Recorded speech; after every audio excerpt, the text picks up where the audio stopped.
Assalamualaikum warahmatullahi wabarakatuh. Okey, ini hari kita ada sedikit perkongsian tukar teh mesin Mercedes W212. Okey.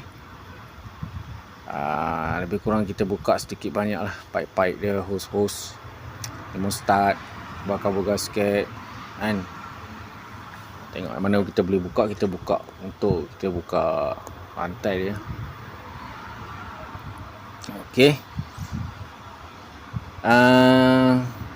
Kita pusing crankshaft puli tu kosong ke T tu, jadi piston 1 dan 4 tu naik atas jadi TDC tu. Ini dia punya mark lah. Dan cam atas intake exhaust tu pastikan kena dengan arrow tu lah.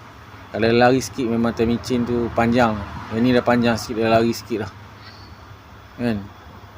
Okey, ini lubang tensioner dia, tapi kena kiau lah. Lepas dia ada plastik campur besi sikit. Dia stopper dia tu lah. Atas ni dia punya sub untuk pegang kaki tensioner rail tu. Ini pun kena logikal sikit lah. Dia ada skru 10 pusing-pusing bagi tarik dia keluar. Ni dia punya stopper tu lah. Stopper tensioner tu dengan sub rail tu. Kena ketuk-ketuk nanti nak masuk lah. Setengah tu dia pecah. Yang ni saya selamatkan dia lah. Kita buka lebih kurang macam ni lah. Saya habis selamat tadi. Saya 19 lah tensioner dia tu. Saya 19. Tensioner dia macam ni lah. Jagalah pulas betul-betul sikit. Takut nanti loose. Dia punya thread tu sikit sangat kan.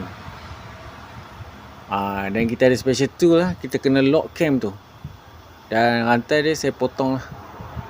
Saya ketuk-ketuk dengan screwdriver lah. Sebenarnya dia ada alat dia, tapi nak cepat kan, biasalah. Ni alat special tool dia lah. Untuk kita potong rantai, tarik rantai dia pun saya lupa ambil gambar. Rantai dia ada cara nak masuk dia. Bila kita buka, ini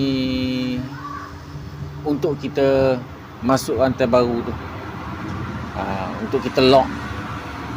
Dan satu lagi ni dia saiz 3mm. Yang ni untuk lock. Yang tadi untuk masukkan pin tadi silap. Okey, lebih kurang macam ni lah keadaan dia.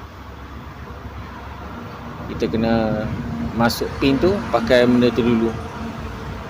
Dan untuk lock, ini masuk pin.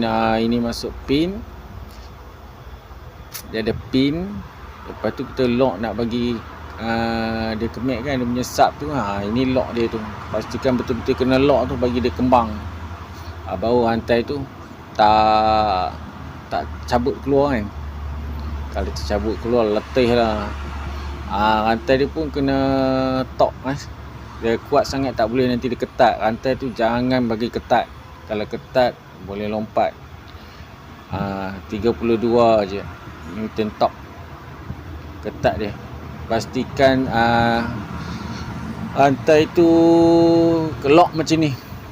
Besi tu jadi kembang lah, kiri kanan, atas bawah macam tu. Yang tu tempat yang saya sambung lah. Okey, ini untuk tensioner punya sub ni, besi tu.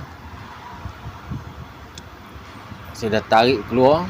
Saya nak tukar dia punya chain, dia punya chain tensioner tu. Alright. Lepas tu saya masuk balik, saya ketuk balik lah. Dia kena ketuk baru masuk. Lepas tu ni penutup dia kecil je, dah berlubang dah. Sebab memang dia lubang dia kecil tu, kena kiau macam tu. Lubang yang kita dah kiau tu kita masukkan gam. Dia sebenarnya ada jual benda tu. Jadi kita boleh pakai balik. Kita tolak masuk je. Keadaan dia macam ni je. Jadi dia tak bocor minyak lah. Nak buat keluar dia kena kiau tengah-tengah. Tepi tu memang keras. Dan puli pula saya tukar lah. Dia punya BBT puli dengan selector gear tu. Ini keadaan yang pastikan mak betul. Okey, puli dia ada torque dia juga. Torque dia. Okey, mula-mula kita torque dia 14 Newton torque dan 90 degree setiap puli intake exhaust, dan tensioner 30 Newton torque je, 25 pun boleh kan. Okey, kita dah siap. Kita kena buka dululah atas apa semua, kita pusing 2-3 round. Lepas tu kita masuk balik dia punya lock cam tu. Kalau masuk tepat puli atas bawah tu okey lah. Okey, selamat. Okey, jadi itu sajalah perkongsian untuk hari ini. Jadi terima kasih menonton. Semoga bermanfaat kepada semua. Dan saya sudahi. Assalamualaikum warahmatullahi wabarakatuh.